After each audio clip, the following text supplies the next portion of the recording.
몇 달 전에 한 집사님이 이런 질문을 주신 적이 있습니다. 목사님, 왜 기독교는 제사 지는 것을 금하는데 천주교는 제사를 허용하는지 알고 싶습니다. 라며 질문을 주셨습니다. 또 얼마 전에는 한 분이 댓글을 통해 이런 문의를 주신 적이 있습니다. 저희 친정은 예수님을 섬겨서 제사를 안 지냅니다. 그런데 천주교인 시댁 아주머님은 제사를 지내거든요. 별나다고 할까봐 제사 음식을 함께 만들어 먹고 음식도 먹기는 하지만 제사 음식을 먹으면 안 되는 걸까요? 라고 말입니다.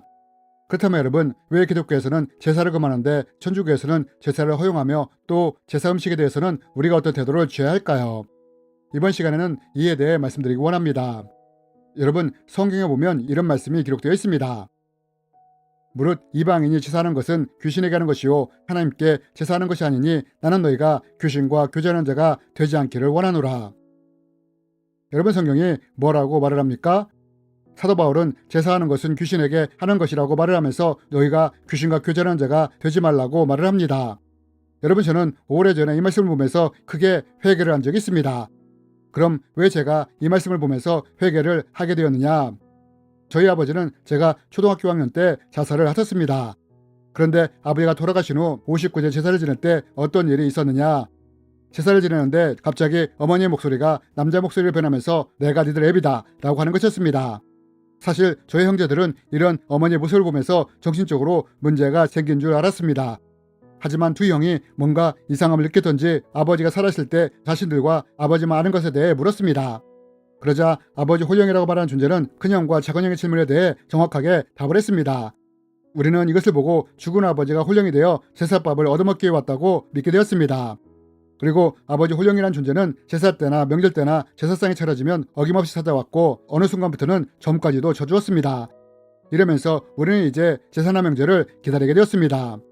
그런데 저는 나중에서야 이 홀령이 죽은 아버지 홀령이 아니라 귀신이 아버지의 흉내를 내면서 우리를 미혹했다는 것을 알게 되었습니다. 그리고 이것이 고린도전서 10장 20절 말씀을 통해 귀신과 교제한 것이란 것을 알게 되었고 이것에 대해 회개를 한 것입니다.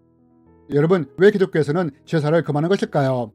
그것은 제사가 하나님께 하는 것이 아니라 귀신에게 하는 것이기 때문입니다.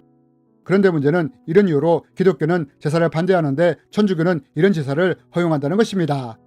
그래서 한 분이 기독교에서는 제사를 금하는데 왜 천주교에서는 이런 제사를 허용합니까? 라고 물으신 것입니다.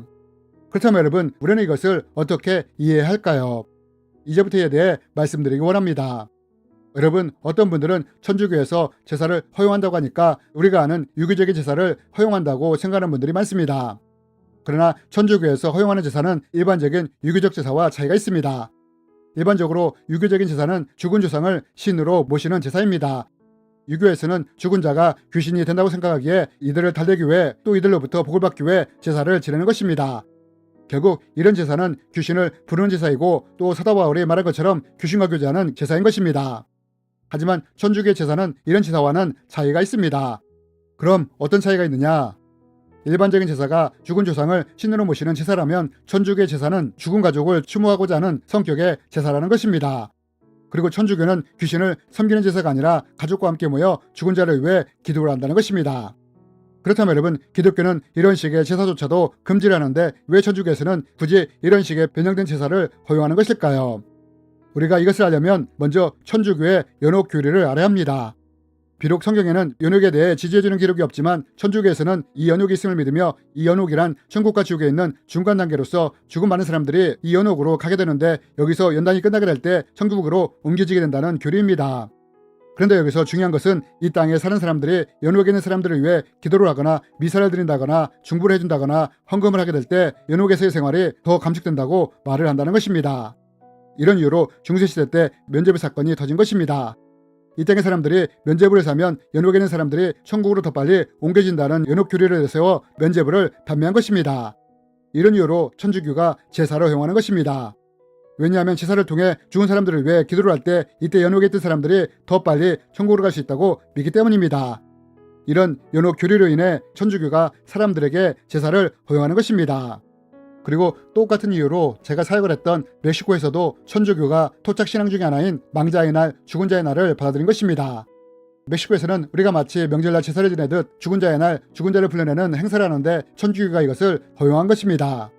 천주교에서는 이 땅의 사람들이 연옥에 있는 사람들을 위해 기도를 할 때 이들이 천국으로 옮겨질 수 있다는 연옥교리가 있기에 이것을 지지해주는 것을 받아들인 것입니다.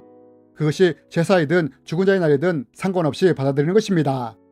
그러나 문제는 천주교의 이런 방식이 종교 혼합주의적인 문제를 만들어낼 수 있고 이로 인해 성경의 온전한 복음을 희석시킬 수도 있다는 것입니다. 제가 저희 아버지의 제사 경험을 토대로 말씀을 드린다면 제사 문제만큼은 천주교보다 기독교가 더 올바른 길을 가고 있다고 생각을 합니다. 또 앞에서 질문해 주신 분은 시댁 아주버님이 제사를 지낸다고 하셨습니다. 그러면서 함께 제사 음식을 만들어 먹는다고 하셨는데 이때 이 제사 음식을 먹어도 되느냐고 물으셨습니다. 그럼 여러분, 이럴 때 우리 기독교인들은 어떻게 해야 할까요? 이에 대해 사도 바울은 고린도전서 말씀을 통해 이런 가르침을 줍니다.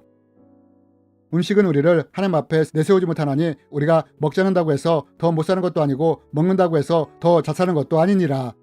그런즉 너의 자유가 믿음이 약한 자들에게 걸려 넘어지게 하는 것이 되지 않도록 조심하라. 그러므로 만일 음식이 내 형제를 실족케 한다면 나는 영원히 고기를 먹지 아니하여 내 형제를 실족하지 않게 하리라. 여러분, 사도 바울은 제사 음식에 대해 어떤 가르침을 줍니까? 우상이나 제사에 관련된 음식은 기독교인에게 큰 문제가 되지 않는다고 말을 합니다. 먹든 먹지 않든 상관이 없다는 것입니다. 그러나 이것이 나에게는 거리낌이 없을지라도 만약 음식으로 인해 믿음이 약한 자에게 시험거리가 될 수 있다면 이때는 이에 대해 조심해야 한다고 가르침을 줍니다. 여러분, 이것이 사도 바울의 제사 음식에 대한 가르침입니다.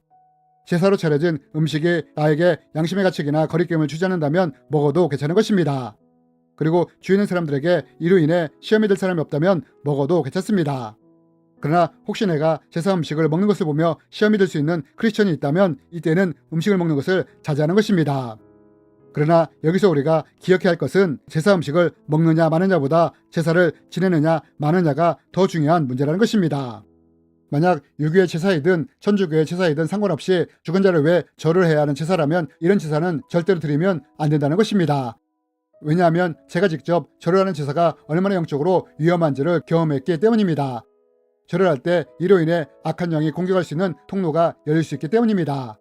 이런 이유로 사탄이 예수님께 내가 만일 나에게 엎드려 경배하면 이 천하만국의 영광을 주겠다고까지 한 것입니다. 사탄이 말한 이 경배라는 말에는 절하며 숭배하다는 의미가 포함되어 있는데 사탄이 이것을 예수님께 요구한 것입니다. 저를 통해 나를 통치자로 받아들이라고 한 것입니다. 사실 제사 음식을 먹고 안 먹고는 그리 중요한 것이 아닙니다. 왜냐하면 제사 음식을 먹느냐 마느냐로 우리의 통치권이 바뀌는 것이 아니기 때문입니다. 그러나 절은 다른 문제라는 것입니다. 절을 통해 귀신이 들어올 수 있는 통로가 열릴 수 있기 때문입니다. 이런 이유로 하나님도 하나님 외에 다른 것에게 절하지 말라고 금하신 것입니다. 이것을 알고 제사를 대한다면 우리는 크리스찬으로서 지혜롭게 행할 수 있게 될 것입니다. 주님의 이름으로 여러분을 축복합니다.